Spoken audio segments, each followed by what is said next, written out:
Okay, good evening, ladies and gentlemen. I'd like to welcome all the future leaders, the mentors who are sneakily scattered throughout the room who no one knows, and of course the sponsors. And unfortunately, not all the sponsors could be here tonight, but I'd like to sort of reiterate what I said on the opening night, which is to thank the sponsors for showing their commitment to the future leaders of the region, because obviously without their support, then this program just couldn't happen. So thank you to all the sponsors. So what a great turnout we've got for tonight. I remember in 2015 when I did the first Future Leaders program, and I was driving along Wharf Road today, and I drove past the old trade and investment building where hunternet used to live, and that's where we were. And it wasn't quite as nice of a room as this. The program wasn't quite as big, and the project launch night wasn't quite the same. So it's great to stand here now and see how far the whole thing has come, and it's it's pretty exciting for people like myself and the other committee members to see where it's come today. So here we are at a pivotal moment of the 2018 Future Leaders Program. The teams have been carefully selected over many months and the project brief carefully assembled. The build-up and anticipation now is at maximum levels, and it's finally time to reveal both the teams and the most important part of the night, the team names. No, that was a joke. The project brief. So look, I'm not going to waffle on. I'm going to hand over to Ian Brown. He's the lead of the project committee for the next step. Thanks, Ian.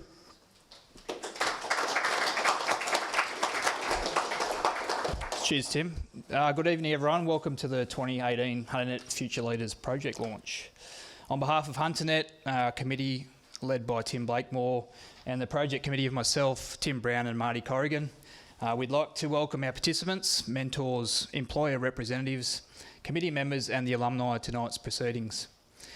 Of course, we'd also like to acknowledge our program sponsors, like Tim said, Newcastle City Council, and also to PKF for providing us with this wonderful facility that we're using tonight.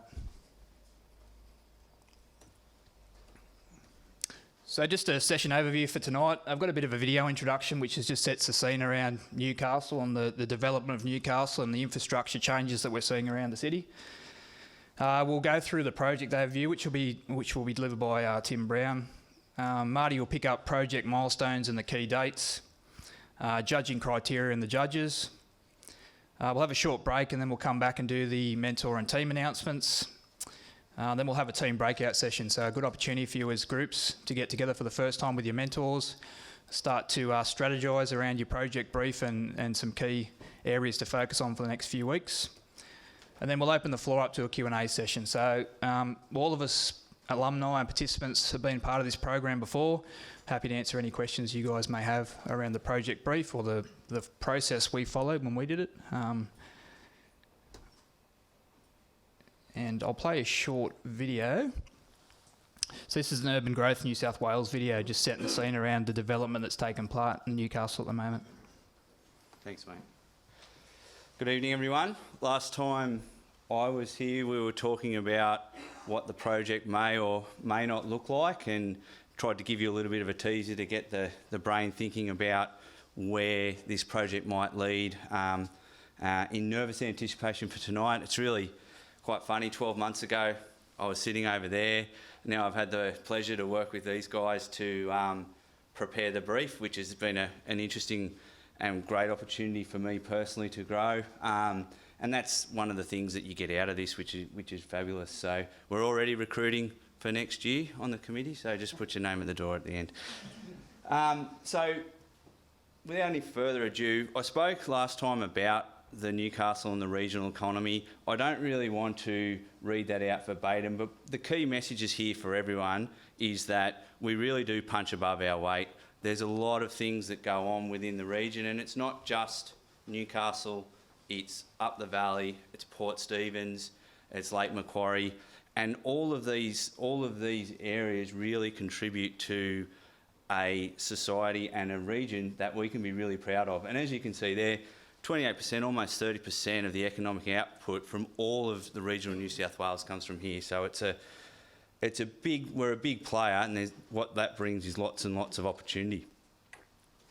one of the things that we read about and we see about a lot is the future of work. What's it going to look like? We hear about automation, we hear about growing professional and technical skills, we hear about some of the more traditional blue-collar work maybe being replaced by robots. So there's a lot of things that we need to consider when we're thinking about the future of work, and particularly in this region and some of the traditional industries, they're being disrupted, and we need to work about how are we going to build a region for the future and provide for the incoming population, not only for the people who are going to move here, but also the people who are here at the moment.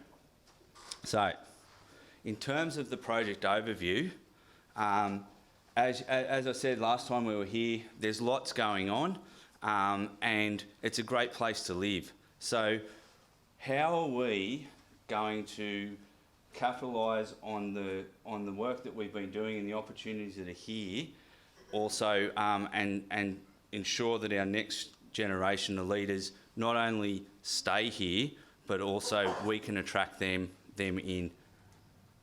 So here's the project brief, and I'll let you digest in a sec, but there's many young people in our region are getting their degree or getting their qualification and then they're leaving.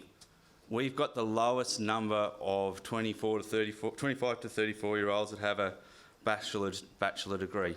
So to maintain and build on our place in the Australian and the Asian economies, we need to act now. So we need some projects, we need initiatives, we need policy settings that encompass this. So really your task is to identify what Newcastle and Hunter can do to arrest the brain drain and not only keep our bright minds here, but also attract talent, skills and businesses from outside the region to this region. So when we pulled this together, we did a lot of consultation. We sent out a series of questions to the hunternet members, the member organisations, asking about what are some of the key things that they would see is important. And we also reached out to Hunter Valley Research Foundation to try and understand where we could define this brief to get something meaningful out of it. We want you to take this brief and run with it, but not only to just do it for the sake of the program, but I'm sure there's lots of great ideas out there that can actually be implemented, can actually be taken to our civic leaders, whether that's council level, state level.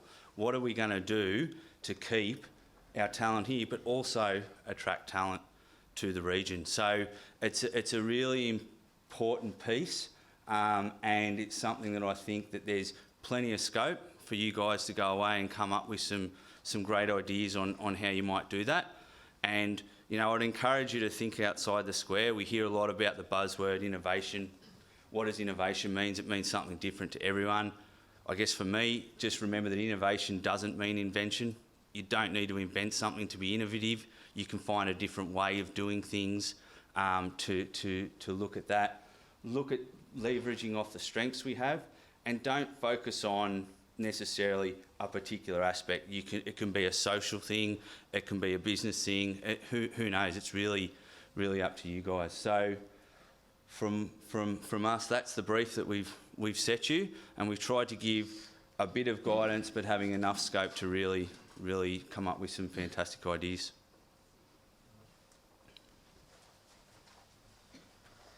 Thanks for that, Tim. I'm Marty Corrigan. I completed the Future Leaders program in 2017 last year, and got a lot out of the program, and put my hand up to work with Tim and Ian on the brief. So you've all had a bit of a taste there about what it's all about arresting this brain drain. I think one of the great things about our project topic this year is essentially we are the benefactors. Our generation is the generation that this project's really targeting.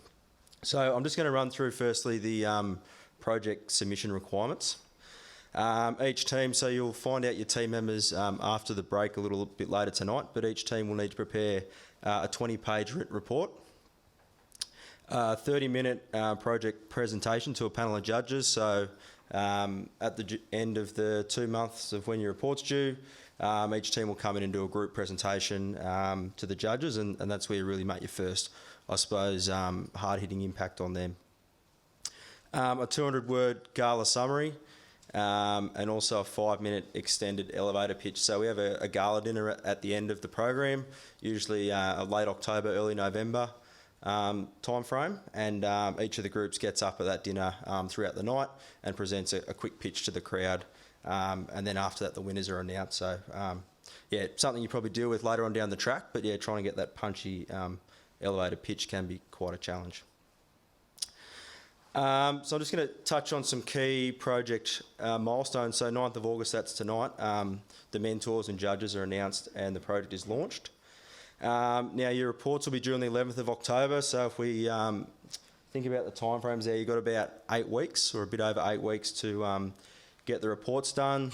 So take it from someone who did the project last year. You really want to try and nail your idea or your concept, or I suppose the basis for your report probably within the first few weeks, ideally. We probably dragged it out a bit too long last year, and it meant we had to cram a bit at the end. So I highly recommend within the first sort of 2 or 3 weeks you try and really nail that core idea of your project. The day after that, your 200-word gala summary will be due. On the 24th, so 2 weeks later, submission of your project presentation media. So I know some groups had videos last year, some groups had CGI, PowerPoints, whatever it is. That'll be due on the 25th, and then, the 24th, and the 25th will be your project presentation. So you've got about 2 weeks from when the report's due to have your presentations done. So it does give you a bit of time afterwards. And then the 1st of November, submission of your elevator pitches, and the 2nd of November, we'll have the gala dinner and the winner announced. So the judging criteria, we've changed it slightly from last year. Tim touched on innovation. Innovation is a key component of the judging criteria. Also, we want the submissions well researched. So whether that be, I suppose, purely academic research, or going out and surveying people in the community, or there's been a number of, I suppose, hands-on research activities that were done last year, so you can really be creative in how you do that. And then one thing that we've increased the weighting of this year is feasibility. So we really want projects that are realistic, that are potentially financially viable, and technically and practically possible. So things that really are feasible, that whether it's the private or public sector within our region, things that could really be implemented. So we are really on purpose, I suppose, weighting that feasibility quite strongly. And then also the written component, so 15% on the report, and your project presentation, so quality, structure and delivery, and really do encourage people to be creative there. I know last year, if you can go on YouTube and watch the different groups' presentations last year, and you'll know that there was a lot of, I suppose, variety and diversity in the way that those presentations were done. And then team culture. So team culture is key. How do you show team culture? Last year I think it was only a few points between first and second prize. So being able to actually demonstrate team culture in a report and in a short presentation is a challenge. So it's probably where that creative aspect comes into it to really demonstrate that. It can be key. So yeah, really encourage people to get creative, use your own experience. Pull on your own networks to do research. Use the networks of your mentors and your peers at work, and get creative with it. So the judging panel, I suppose, one thing you shouldn't underestimate, and the winning team last year certainly took advantage of this, is don't underestimate who the judging panel is. I suppose it's Tony Cade, the CEO of Hunternet. Barbara Crosley, the Managing Director of Unwelt, Jeff Crow, the former CEO of the Port of Newcastle, Andrew Chapman, the Program Lead at BAE, and Kirsten Malloy, the CEO of HVCCC. And I suppose the advice there would be understand who the judges are, do some research on them, understand their careers, their background, what you think may or may not appeal to them, They're all prominent local leaders in the Hunter and in Newcastle, so they've all got a vested interest to see not only your projects succeed, but be feasible and potentially to really benefit the region. So, you know, you could even touch base with them if you wanted. So, yeah, look, that'll be included in your pack, but yeah, really do encourage people to pay a lot of attention to that. So we're going to take a break for probably about half an hour, and then we'll come back at probably past or say 22, and we'll go through the teams and mentors. So thank you. Each of you got an envelope that you would have been given when you walked in the room this morning, or this afternoon, sorry, and it's got a team name in it. So once we've announced all that, you guys are free to open your envelopes and assemble in your teams. We'll have a 20-minute breakout session, so Mez will coordinate some rooms for each of the teams to get together, and you can have a 20-minute kick-off meeting to start your project journey. So first mentor, Kerry Walker. Kerry's the Director and Principal Consultant of Safety Works Group. Kerry, with her business partner Liz Nichol, have steered a team of a dozen staff for a successful 19 years of business. Safety Works Group has always focused outwardly, working nationally and in the Pacific with committed top-tier organisations whose leaders value their people. Kerry graduated from Sydney University with Class 1 Honours in Chemical Engineering, completing her final year of study as an exchange student at the Royal Institute of Technology in Stockholm. Kerry is involved with a number of community service activities with charities including Got Your Back Sister, Soul Cafe, Plan Australia, Compassion Australia, and indirectly a number of others through local business group Collective Heart. Please welcome Kerry Walker.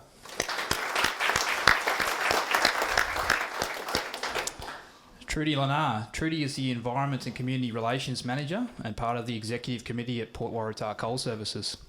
She's the first female executive in the 40-plus year history of the world's largest coal export port. She aspires to be a leader who enables others to create, challenge, improve and perform. She was appointed to the role with Port Waratah after many years with Rio Tinto as an Environmental and Planning Approval Specialist in the Hunter Valley. Trudy holds a Bachelor of Laws and a Bachelor of Science. Please welcome Trudy Lanar.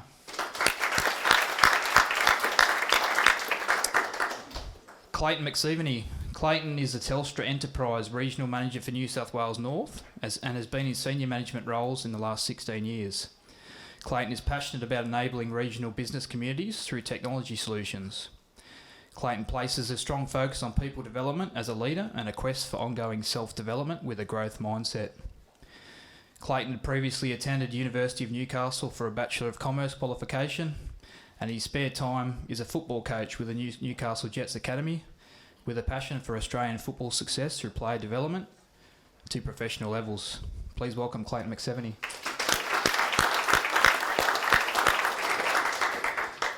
Samantha Cross. Samantha is the Director of Cross Connections Consulting. She is currently the Chair of the WMAA Hunter Regional Group, is a New South Wales EPA appointed facilitator and is a resource efficiency consultant to the Sustainability Advantage program delivered by the Office of Environment and Heritage. Cross Connections communicates, connects stakeholders and collaborates to identify and develop viable alternatives for business, industry and options for specific waste streams.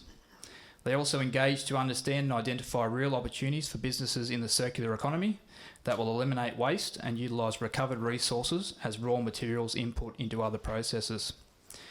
Samantha has over 24 years industry experience across a diverse range of industry groups, combined with a background in management, facilities management, waste, logistics and transport. Please welcome Samantha Cross. Paul Cragg. Paul Cragg was born in Newcastle and raised in the Hunter Valley town of Singleton, where he completed his schooling. Paul's subsequent educational qualifications include a Bachelor of Agricultural Economics, a Master of Commerce and completion of Certified Practicing Accountant certificate. Paul's work career has been in the main dedicated to banking with over 25 years industry experience, working across New South Wales and Victoria. Paul's roles have included agriculture advisory, project management, credit management, financial markets, marketing, relationship management and people leadership. For the past 7 years, Paul has been the Regional Executive of ANZ Business Banking for Newcastle and the Hunter. 5 years prior to this, Paul was also the Regional Manager of Westpac Business Banking. Please welcome Paul Cragg.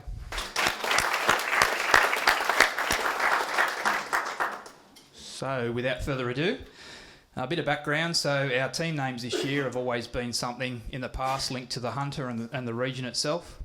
This year we've chosen the 5 founding tribes, Aboriginal tribes for the Newcastle and Hunter region. So Team Awabakal is mentored by Kerry Walker. Team Warramai is mentored by Trudy Lenar. Team Wanarua is mentored by Clayton McSeveny. Team Darkinjung is mentored by Sam Cross. And Team Gaywagal is mentored by Paul Cragg. So without further ado, you can all open your envelopes, which will contain a team name, and you can align yourself with your mentors.